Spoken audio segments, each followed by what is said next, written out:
he is speaking out for the first time in this Netflix documentary. He says that they had broken up.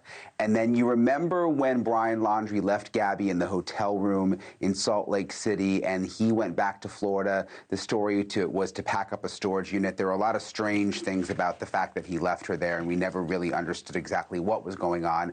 But now Jackson, the ex-boyfriend, is saying that they started talking again during that time because Brian Laundrie wasn't there. Brian Laundrie came back to Utah. They continued on the road trip, and he says that they continued texting and that she said that she was scared of how Brian Laundrie might react, but she wanted to leave Brian Laundrie, and we all know what happened just a few days later with the awful murder.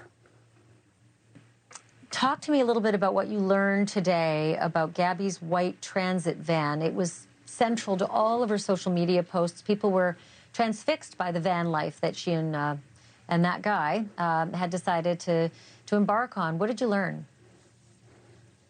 Yeah, so many people have asked me what happened to the van. Where is the van? It sort of just represents the whole story. People feel there's like this fascination with the van. They feel close to Gabby with the van. I went to Gabby's parents' house, and for the first time, we learned that the van does not even exist anymore. It has been crushed, and they have pieces of the van inside their home. Take a look at this. What we have here is all the stuff from, well, some stuff from Gabby's van. So we actually took her gas tank. We crushed the van. Yeah. So we took that off. So that's the gas tank. Yeah, that's the gas tank. So yeah, we crushed the van. We didn't want the van to be out there, someone owning it. Yeah. And then here is the van that Gabby was, so we had it crushed. So my son really liked this sticker. Gabby loved her stickers. So this was on the van. So we cut this out. Just took a Sawzall and cut it out. It really was something to see the pieces of the van there, the stickers, the fact that they have the gas cap, and they just didn't want to keep the van, obviously just too emotional, and they didn't want anyone else to buy the van or figure out which van it was, so to them, crushing it was really the only option. Wow, it's so, I don't know, it's just so emotional to see that they kept those very small mementos, but especially it's just sad to hear that Joe was concerned that the van would become someone's, macabre artifact, and thus the better solution was to crush it. Where are they on forgiveness about all of this?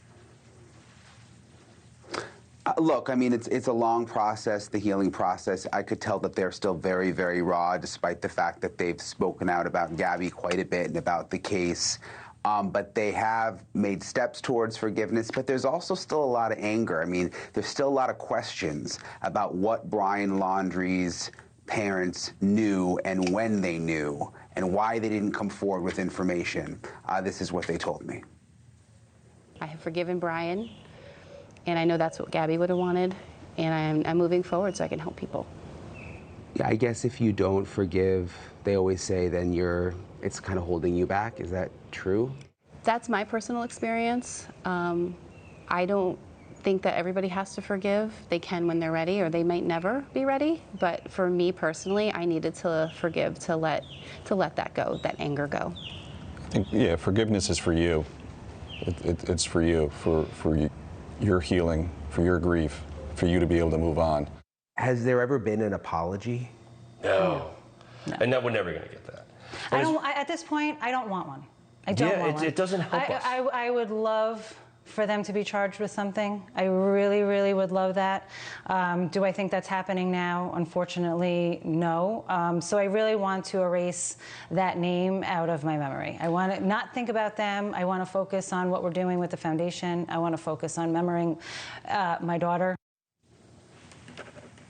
And when she says that name, Gabby's stepmom, she's of course talking about the Laundries. They have always denied any wrongdoing, but again, through this civil lawsuit that the Petitos filed against them, these depositions came out where they admitted that they knew that Gabby was gone and that they had hired this criminal defense attorney very, very early on, and they were not talking to the police, and all of that still very much, obviously, bothers the Petitos. Such a sad story, and just again, I can't believe this many years later we're learning so many new details, you know, in that doc and then in your reporting as well. Brian, thank you for this. Really appreciate it. Thanks for watching. Go to joinnn.com to find NewsNation on your screen. And don't forget to click the red subscribe button below to get more of NewsNation's fact-driven, unbiased coverage.